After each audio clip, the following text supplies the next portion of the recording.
मनोज तिवारी जी की, तो जीवन भर तो नाटक ड्रामा किए और नाटक ड्रामा के बलबूते वो राजनीति में आए हैं।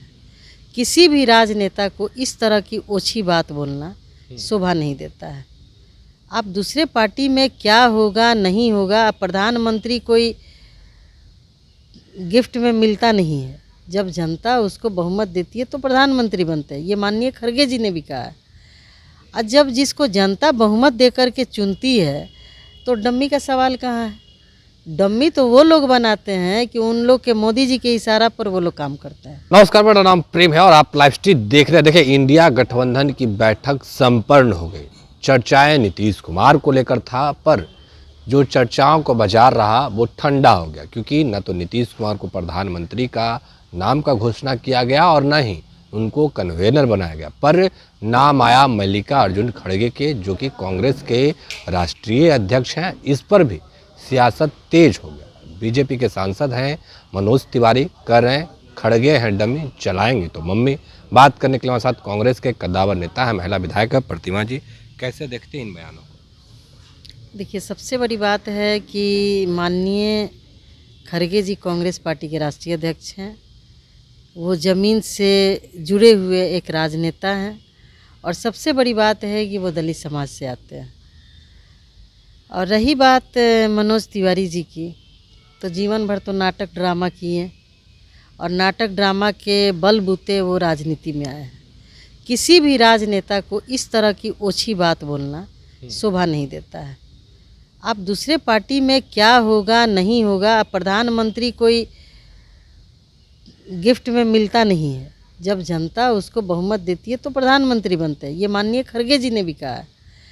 और जब जिसको जनता बहुमत देकर के चुनती है तो डम्मी का सवाल कहाँ है। डम्मी तो वो लोग बनाते हैं कि उन लोग के मोदी जी के इशारा पर वो लोग काम करते हैं। ये लोग तो डम्मी माननीय मनमोहन जी को भी कहते थे, लेकिन मनमोहन सिंह जी की जब सरकार थी तो बताइए कि देश में कितनी बेरोजगारी थी, महंगाई का क्या हाल था। तो ये सब कहना नहीं चाहिए। आप राजनेता हैं और आपकी बातों को दुनिया और देश के लोग सुनते हैं, इसलिए ओछी बातों से परहेज करनी चाहिए। परहेज करने की बात कर रहे हैं, पर कहीं ना कहीं जेडीयू के लोग, जब बैठक हो रही थी पटना के सड़कों पर पोस्टर भी लगा था नीतीश कुमार को प्रधानमंत्री बनाने को लेकर।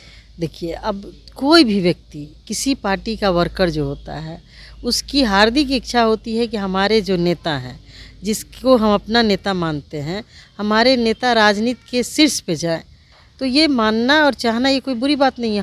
हमने भी तो अपने घर के बाहर लगाया है कि भावी प्रधानमंत्री हमारे राहुल गांधी जी होंगे। तो ये प्रधानमंत्री कोई गिफ्ट में नहीं मिलता है। जनता जिस पार्टी को बहुमत देती है उस पार्टी के नेता अपने नेता को चुनते हैं, तब जाकर के प्रधानमंत्री का चुनाव होता है। तो सबसे बड़ी बात है, ये सब मुद्दा भटकाने वाली बात है। सबसे बड़ी बात है कि देश में जो लोकतांत्रिक तरीके से 146 सांसदों को हटा दिया गया, ये चर्चा का विषय ये होना चाहिए कि सदन के अंदर वो नौजवान गए कैसे, उस नौजवानों को पास किसने बनवाया, जबकि ऑलरेडी सांसद भवन पे एक बार हमला हो चुका भी बीजेपी के सरकार के टाइम में। ये दूसरी बार ऐसी बात है जो भारत माता की जय और देश की रक्षा की बात करते हैं और देश के अति संवेदनशील, अति सुरक्षित स्थान सांसद भवन की सुरक्षा में सेंधमारी हो जा रही है।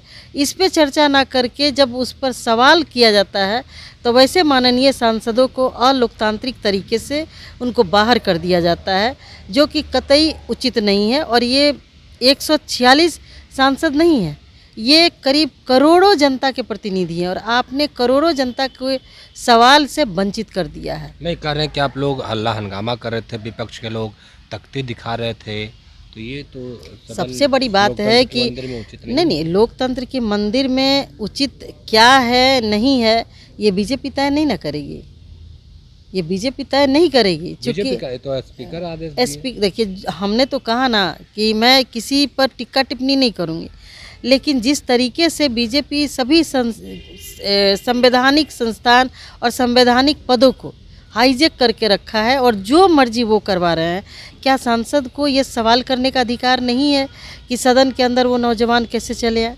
क्या उनका अधिकार नहीं है कि इनको पास किसने मुहैया कराया?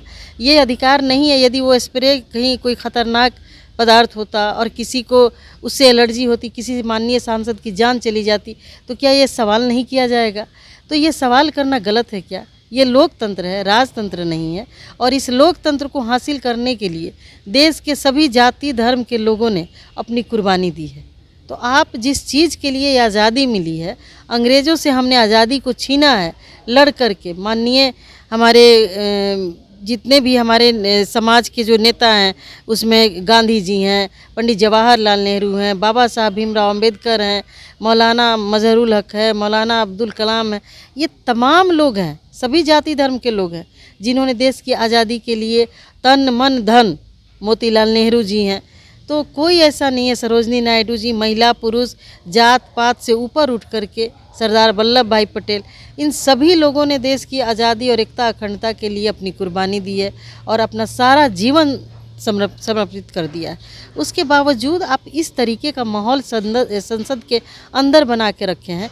आप मिमिक्री करें तो बहुत अच्छा, आप जो मर्जी वो बोलें, किसी के खिलाफ कुछ भी बोलते हैं। माननीय सोनिया जी के खिलाफ कितनी बार इन लोगों ने पब्लिकली और सदन के अंदर अनाप शनाप बयानबाजी किया, उस पर तो कोई कार्रवाई नहीं होती है स्पीकर महोदय के द्वारा। लेकिन जब हम अपने सदन के सुरक्षा की बात करते हैं तो हमें बाहर का रास्ता दिखाया जाता है। ये उचित नहीं है लोकतंत्र में, ये बहुत गलत बात है। और प्रधानमंत्री के चेहरे को लेकर लगातार सवाल उठता है, ये कब क्लियर होगा? देखिए, सबसे बड़ी बात है कि हमारा जो इंडिया अलायंस है, इसमें सभी कदावर नेता है, नेताओं की कमी नहीं है। और जिस तरीके से सब लोग एकजुट होकर के चौथी बैठक हमारा बहुत ही अच्छे तरीके से संपन्न हुआ है और सब कोऑर्डिनेट करके एक दूसरे को चाह रहे हैं कि हम लोग ये चुनाव लड़े और 2024 में केंद्र में हमारी सरकार बने। तो जब सरकार बनेगी, हम लोग चुन कर के आएंगे, जनता का भरोसा हम लोगों ने हमें जीतना है। जब हम जीत लेंगे तो निश्चित रूप से प्रधानमंत्री कोई बड़ी बात नहीं है। पर सवाल तो तब भी खड़ा होता है जब नीतीश कुमार को लेकर लोग कहते हैं नीतीश कुमार प्रधानमंत्री हो, तो जो विपक्ष के लोग हैं बिहार में वो कहते हैं कि नीतीश कुमार से तो बिहार चल नहीं रहा है। खड़गे की जब नाम आता है तो उनको लोग डमी बता देते हैं। देखिए, ऐसी बात नहीं है। जब से माननीय मुख्यमंत्री जी ने भाजपा को छोड़ा है, तब से ये लोग व्याकुल हो गए हैं।